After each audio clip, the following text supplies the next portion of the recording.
आज मैं जिस उन्वान पर गुफ्तगू करने का इरादा रखता हूँ वो बड़ा अहम और ज़रूरी उन्वान है कि हम यूँ तो हुज़ूर अलैहिस्सलाम के उम्मती भी हैं, हुज़ूर के ग़ुलाम भी हैं और ख़ुद को ये कहते भी हैं कि जब से हमने कलमा पढ़ा हम हुज़ूर अलैहिस्सलाम के हो गए हैं, हुज़ूर के बन गए हैं। लेकिन हमारे जो अखलाक हैं या हमारा जो किरदार है वो हुज़ूर अलैहिस्सलाम की मोहब्बत का सबूत पेश नहीं करता।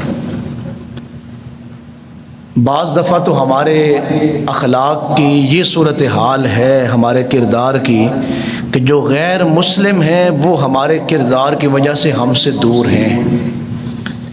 एक बात जहन में रखें, जैसे रबीउल अव्वल शरीफ हुज़ूर अलैहिस्सलाम की तशरीफ़ आवरी का महीना है और मुसलमानों को, अहले ईमान को खुशी का इजहार करने का हुक्म है, उसी तरह इस मुबारक महीने में अपने किरदार और अपने अखलाक को भी संवारने का हुक्म है कि वो लोग जिन्होंने रबीउल अव्वल शरीफ में जुलूस में शिरकत तो की और हुज़ूर अलैहिस्सलाम की महाफ़िल भी करवाईं और सरकार की विलादत बासआदत पे बड़े दिल के साथ लंगर शरीफ भी तकसीम किया, नए कपड़े भी पहने और खुशबू भी लगाई 12 रबीउल अव्वल को। अगर वो हुज़ूर अलैहिस्सलाम की आमद का मकसद नहीं समझा और उसने हुज़ूर के मुबारक किरदार से कोई फैज़ नहीं लिया तो इसका मतलब ये है कि उसे सही मानों में हुजूर की तशरीफ़ आवरी की खुशी नहीं हुई। अगर उसे सही मानों में आका करीम अलैहिस्सलाम की खुशी हुई होती तो फिर उसकी सीरत से, उसके किरदार से हुजूर अलैहिस्सलाम का किरदार नज़र आता।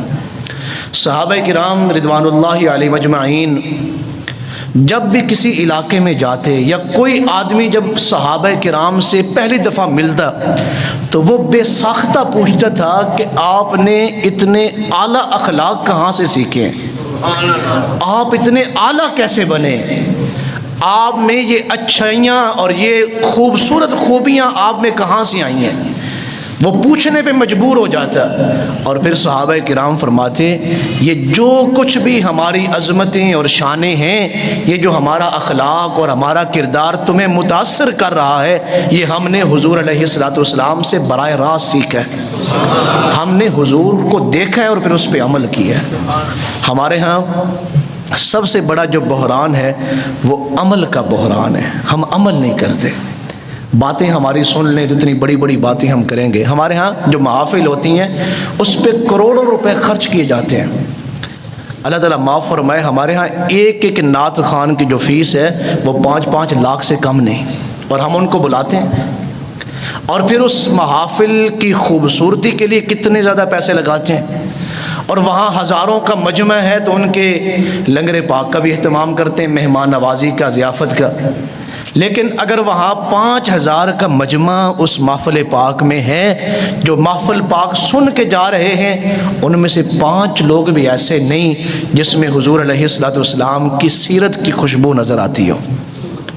कुरान मजीद ने जहाँ फरमाया ना कि व अम्मा बिनिअमति रब्बिका फहद्दिस, कि हुजूर की तशरीफ़ आवरी पे, अल्लाह की सबसे बड़ी नेमत पे आप चर्चा करें, वहाँ अल्लाह ताला ने ये भी हुक्म फरमाया लक़द कान लकुम फ़ी रसूलिल्लाहि उस्वतुन हसना।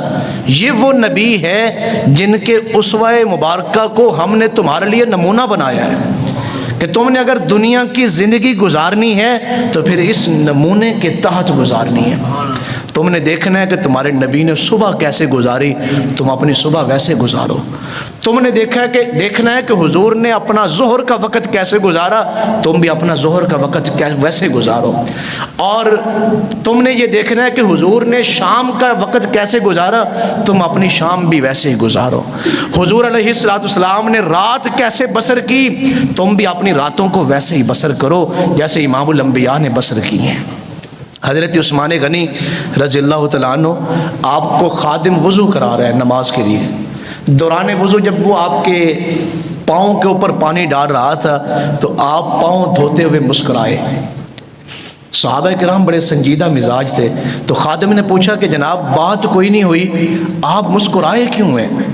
तो हज़रत उस्मान गनी ने फरमाया, एक मरतबा ऐन इसी वक्त पे हुजूर वज़ू फरमा रहे थे, जब हुजूर ने अपने मुबारक पाँव को धोया तो मैंने देखा हुजूर मुस्कुराए, तो मैंने कहा मैं आज हुजूर की सुन्नत पे अमल कर लूँ। मैं इसलिए मुस्कुराया कि हुजूर मुस्कुराए थे। वो लोग कामयाबियों पे इसलिए फायज हुए कि उन्होंने सही मानों में हुजूर से वफा करके दिखाई है। हज़रत इमाम रब्बानी हज़रत मुजद्दिद अल-फ़सानी यूँ मस्जिद से बाहर निकले। अब जब मस्जिद शरीफ से वो बाहर निकले तो अब जूता जो पहनने का जो सुन्नत तरीका है, आप पहला जो आपने पाँव डालना है जूते में वो दायां पाँव डालना, ये हुजूर की सुन्नत है। उतारते हुए पहले बाएं पाँव को जूते से निकालना है और जूता पहनते हुए दाएं पाँव को जूते में डालना है। तो हज़रत इमाम रब्बानी मुजद्दिद अल-फ़सानी भूल गए, उन्होंने बायां पाँव जूते में रख दिया। फिर अचानक याद आया कि ये तो हुजूर की सुन्नत के ख़िलाफ़ अमल है। फ़ौरन पाँव को बाहर निकाला और फिर मस्जिद के दरवाजे पे बैठ गए और रोते रहे। और फिर रात गए तक रोते रहे कि मुजद्दिद अल-फ़सानी तुम हुजूर की सुन्नत को कैसे भूल सकते हो।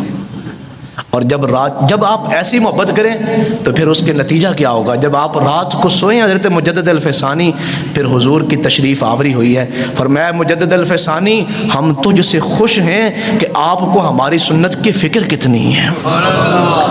वैसे आपका क्या ख्याल है, उम्मती से हुजूर कह देंगे असी तेरे तो राज़ी हैं, फिर उस उम्मती का हाल क्या होगा। इसलिए जहाँ आपने ये रबीउल अव्वल शरीफ का महीना इंतहाई ज़्यादा हुजूर की मोहब्बत में गुजारा है, वहाँ जो बकिया साल है अगले रबीउल अव्वल के आने तक आप अपने किरदार से साबित करें कि हम हुजूर से मोहब्बत करने वाले हैं।